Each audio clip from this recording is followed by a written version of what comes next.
അപ്പോൾ ഏറ്റവും ഭാഗ്യമുള്ളവർ ധനുരാശിക്കാരാണെന്ന് പൊതുവെ പറയാറുണ്ടെങ്കിലും പലപ്പോഴും നമ്മൾ കാണുന്നത് പലവിധ പ്രതിസന്ധികളും ധനുരാശിക്കാർ അഭിമുഖീകരിക്കുന്നതായിട്ടാണ്.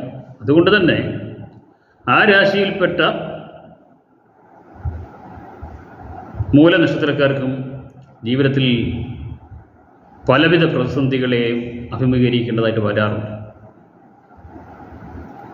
മൂലനക്ഷത്രക്കാർ പൊതുവെ ശാന്തശീലരായിട്ടാണ് നമ്മൾ കാണപ്പെടുന്നത്. അതുപോലെ തന്നെ എല്ലാത്തരം ആളുകളോടും ഇടപഴകാൻ കഴിവുള്ളവരാണ്. സൗമ്യ സ്വഭാവമൊക്കെ ഇവരുടെ സ്വഭാവത്തിൻ്റെ ഏറ്റവും വലിയ പ്രത്യേകതയാണ്. എങ്കിലും ഇഷ്ടപ്പെടാത്ത ചില വാക്കുകളോ പ്രവൃത്തികളോ ആരുടെയെങ്കിലും ഭാഗത്തു നിന്നുണ്ടായാൽ ഇവർ പ്രതികരിക്കുകയും ചെയ്യും. ഇവർക്ക് അപൂർവമായിട്ടുണ്ടാകുന്ന ദേഷ്യം ചിലപ്പോൾ പിടിച്ചു നിർത്താനാവാത്തൊരവസ്ഥയിലേക്ക് കടന്നു പോകാറുമുണ്ട് എന്നുള്ളതും ഒരു വസ്തുത.